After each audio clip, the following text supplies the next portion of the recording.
by walking you through the data and talk about what you can do, tangible info to protect yourself. So first up, case numbers. Let's get kind of a baseline here. Right now in the U.S., we are averaging about 125,000 new cases of COVID-19 per day. So those numbers, for reference, have been climbing sharply since the end of October. Now, Delta's surge, to give you some perspective here, this summer topped out at 163,000 cases per day. That's that kind of peak that's second from the right on this graph. So we haven't gotten that bad. We're not anywhere close to where we were with Delta. And we're definitely nowhere close to where we were last holiday season, that middle peak on this graph, when 250,000 people were being diagnosed with COVID every single day. 250,000 people. So in the U.S., 61.4% of the population is fully vaccinated right now, but only 29.5% of people have gotten a booster shot. And experts say if you haven't gotten a booster shot yet, you are much more susceptible to Omicron. Right now, scientists estimate vaccines without a booster are about 30 to 40% effective at preventing infections. But if you get that booster, that shoots you up to about 70 to 75% effectiveness. And experts say the best thing you can do right now to prevent spreading COVID is get that booster. If it's been at least 6 months since your second shot, you are eligible. But we know for a lot of people, that's easier said than done. We got this email from viewer Robert, and he wrote, I have been trying to get a COVID booster for a couple months. Contacted my doctor and my pharmacist. No appointments available for me. And then he added, I'm 79 years old and I'm immune compromised. I need some help, please. We're so sorry that's happening to you. It hasn't been easy to get a booster in Oregon for a lot of people, and also in a lot of other places. It's not just Oregon. Appointments are filled up, and we haven't had the same mass vaccination sites that we had for the first and second shots earlier this year. So our team actually did a little bit of research. We had the best luck finding appointments by just going to vaccines.gov. Vaccines.gov. The site is really easy to use. You can enter your zip code and then see a map of places around town that have appointments for today. And by the way, if you don't have internet access, there's another option. You can try calling 211 for help there finding a booster. Now, if you do decide to travel, it's a good idea to get tested before and after you go, say the experts, just to see if you're bringing COVID with you, which obviously no one wants to do.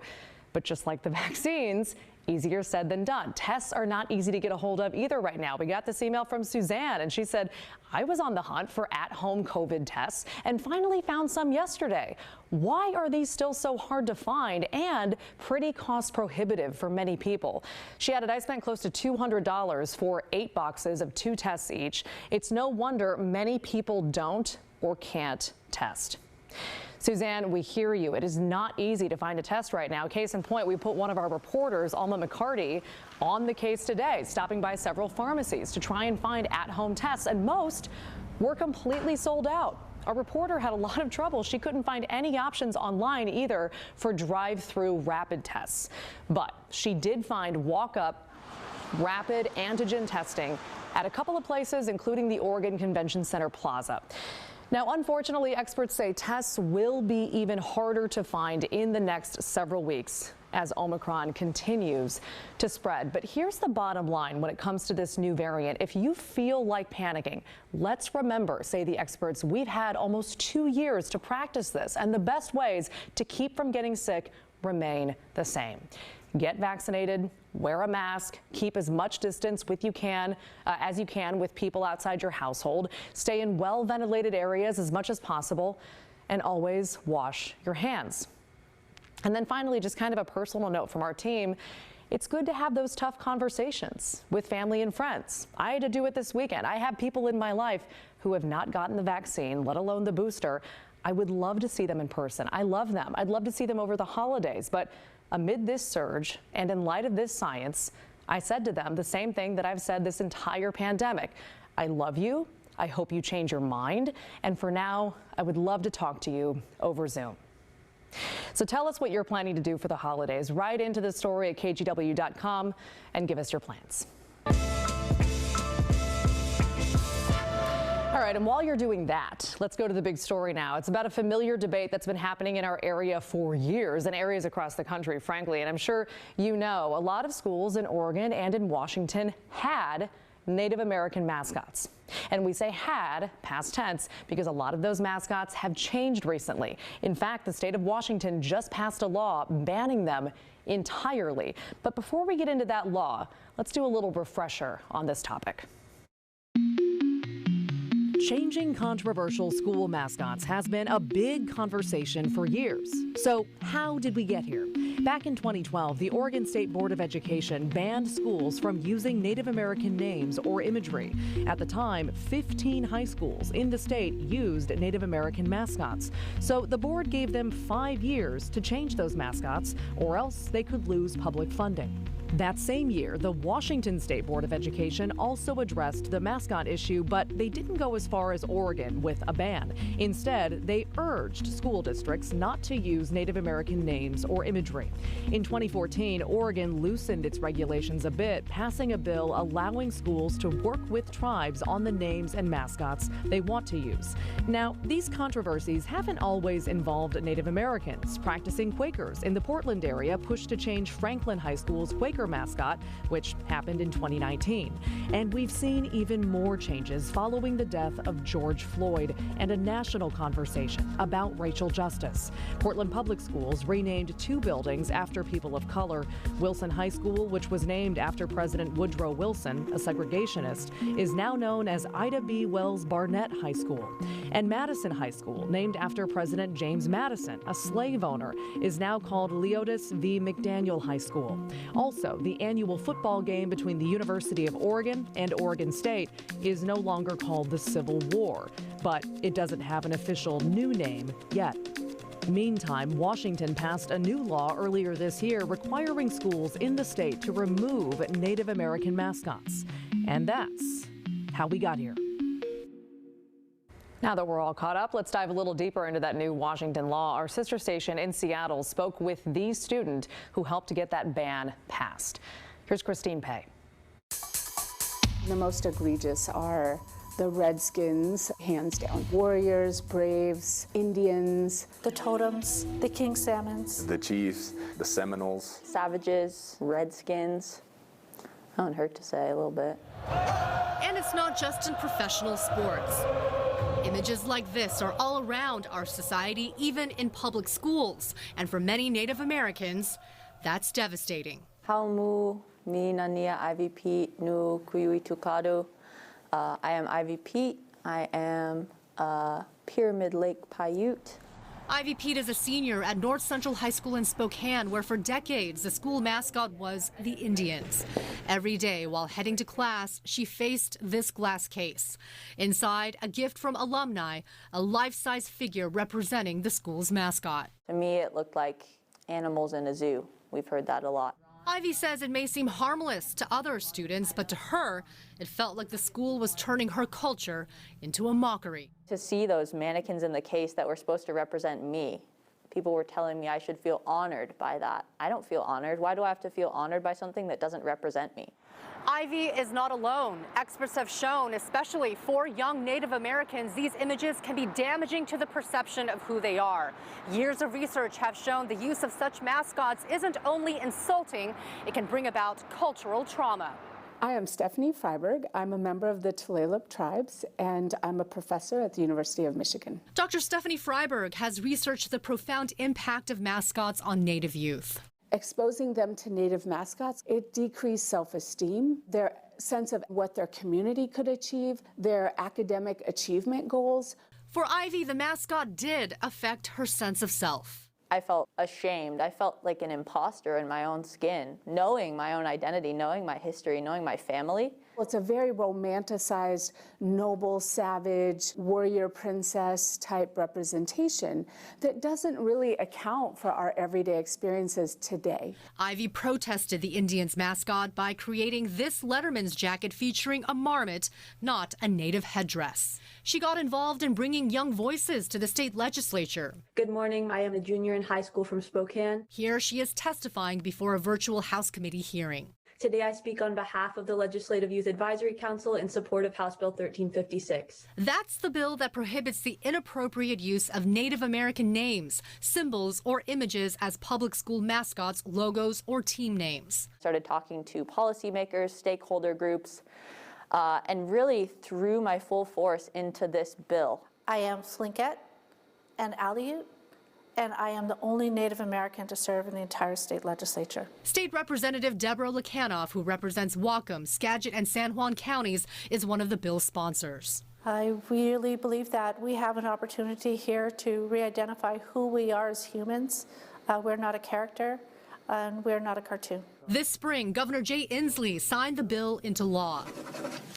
This entire mascot debate has been solely and entirely fueled by the fire of our ancestors, by those who came before us, and so I stand on their shoulders. My name is Willie Frank III. My Indian name is Kolashkid. Willie Frank is chairman of the Nisqually Indian tribe. He's working with schools in Thurston County to help them remove offensive mascots. We have a picture of our beautiful Mount Rainier. Willie took us to the Wahilut Indian School near Olympia to show us how schools can feature Native symbols accurately and respectfully. It's done the right way. The school includes a mural telling the story of the Nisqually River. And in our language, Tequotma is what my grandfather called our mountain. I think it was to make sure that we teach our kids who they are. And when you walk into the school, you feel there's something here, that this isn't a joke, this isn't a cartoon. Today, Ivy can walk through her school a little more comfortably.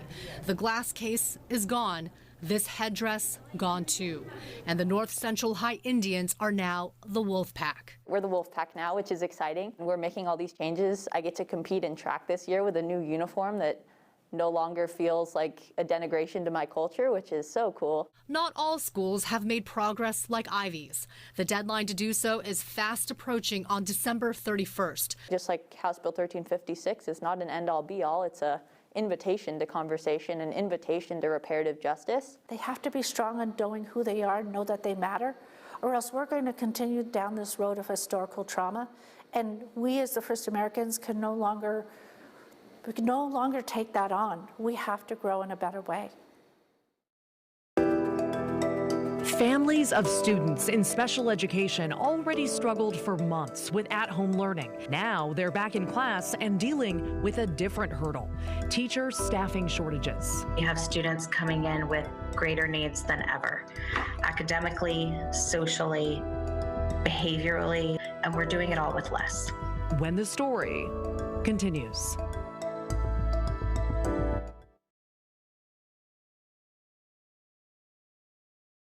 Welcome back. Keep sending in your questions and your comments to thestory@kgw.com or use that hashtag #TheStoryKGW on Twitter. Now, we've been talking about this a lot here on The Story, which is school districts across the state and frankly across the country dealing with really difficult staffing shortages. And one shortage area that's been especially hard hit is special education.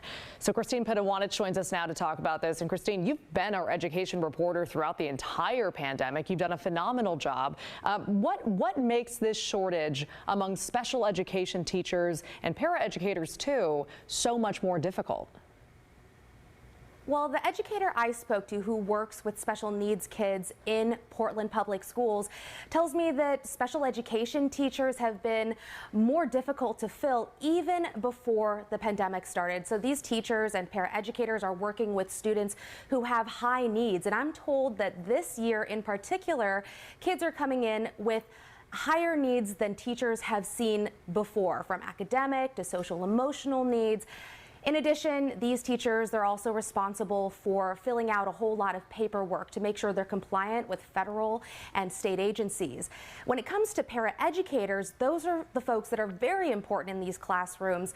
In particular, they are also harder to find. They're the ones who help special education teachers if some behavioral issue pops up in a classroom. Those paraeducators are right there helping to deal with the issue. But what I'm also told is their pay is relatively low, and so that doesn't help the situation either. Yeah, it definitely doesn't. And by the way, regarding those behavioral issues that you mentioned, we've been covering it, you've been covering it here for us, but can you kind of give people at home more of a sense of what's going on in classrooms right now? Yeah, so we've heard from educators about what they're seeing in classrooms across different schools, different districts, and they've told us that they've seen anecdotally more kids acting out because of the stressors in relation to the pandemic. And as you'd imagine, that's also true in special education classrooms. But in these classrooms, kids with special needs, they have specific educational requirements that they're legally supposed to get. But if a teacher is busy dealing with a child that's maybe acting out or being disruptive in class, that means that child is getting the lion's share of the teacher's help, where there might be other children in class who also have needs who may be falling by the wayside. Yeah, it's got to be so stressful for everyone in that situation. What are the special education teachers saying to you about all of this? Yeah, so you're right. It's very stressful, I think, for everyone involved. Parents tell me they've had to get lawyers involved in some cases to make sure their kids get the education they feel is required. Other parents are reaching out to advocacy groups, and teachers, they have said they're also stressed out. Here are a couple quotes that we received from teachers in the Portland Public School District, special education teachers to be exact. One says, "While I have concerns for my own physical safety and mental well-being, my largest concern is for the safety of my students. Due to the behavioral needs of my classroom and the insufficient staffing, many of my students are at risk of serious physical injury." And another says, "I feel I am misleading parents by telling them I can fulfill student-mandated services." We are at a tipping point because we're so stretched right now. Most of my colleagues have a foot out the door. And that's the reality. Meantime, Portland Public Schools, they've got retention and referral bonuses for educators, and a spokesperson tells me that the district is working on summer programming specifically aimed at helping special needs students. All right, well, hopefully a lot of this gives those teachers some relief and brings more in the door. Christine Pitawanich, thank you so much for your reporting. So last week on The Story, we spent a lot of time talking about the looming, at that time, Fred Meyer and QFC strike. Well, you might have seen, it turns out that strike lasted about one day. Workers walked off the job Friday morning over what they claimed were unfair labor practices. And some of them, we saw them on the picket lines at stores around town. Again, that was Friday morning. By late Friday night, the two sides had reached a deal, and the union says it's clear their strike worked. It was very sizable. I don't know what happened at all the stores, but what I do know is that it was a pretty sizable amount. I mean, definitely enough to get a settlement agreement within the first day of the strike. As it was made really clear, the community really came out in full support of us. We could not have done it without our community support. We really appreciate everyone honoring our line. It was really fantastic to see so much energy and such great response from our neighbors. You know, we've had their back throughout the pandemic, and we were just so happy that they had ours. So we won't know the details of the agreement until union members vote on it, but the union called the agreement, quote, exceptionally good. And Fred Meyer's president released a statement saying they're grateful for their associates and have, quote, invested in their wages, health care, and retirement. At the same time, another headline kind of in the same vein, Burgerville workers just created the first fast food union in the U.S. They ratified their contract last week. Workers will now get a 3-month set schedule, paid vacation and parental leave, more job security, and improved job safety. And Burgerville says it looks forward to working with that union. Well, still ahead, a group of Portlanders is working to reclaim a historic space for the city's Black community. You know, we want the opportunity to be able to take care of this building the way that it deserves to be taken care of. When the story continues. Welcome back, guys. I want to tell you the story of a Portland group who's working to reclaim an important piece of history for the city's Black community. The Albina Arts Center at the corner of Northeast Killingsworth and Williams has been closed for years, and the building used to be a community hub in the historically Black Albina neighborhood that hosted charities for the community and other events. So Art Edwards has a look at the efforts to restore it for a new generation. The Albina Arts Center was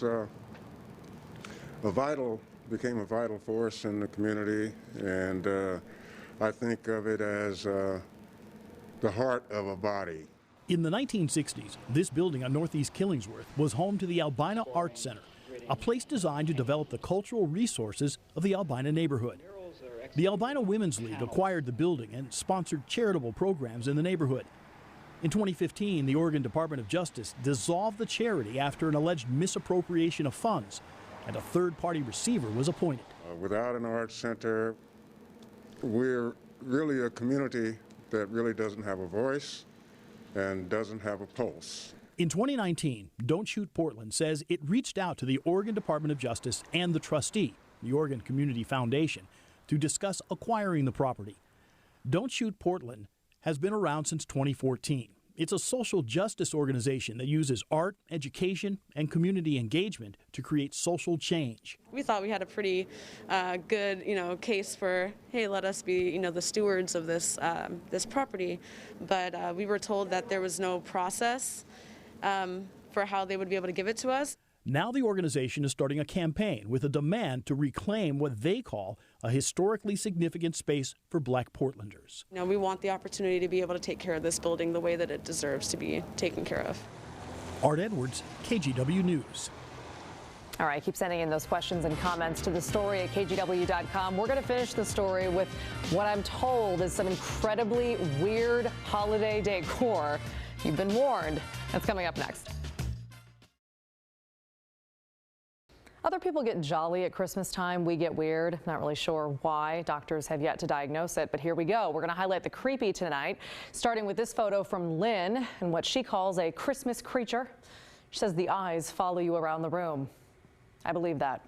Lynn, thank you. Okay, let's take it up another level to, oh my goodness, of creepy. Cheryl in Sweet Home sent us this scarecrow Santa. And if I was a crow, I would be terrified of that as well. I'm a human, and I'm terrified of that, honestly. It's so safe to say. It's definitely doing its job there. So we really appreciate that. Up next, I think, is the one that I warned you about. This, my producer tells me, I have not seen this. This takes the creepy cake.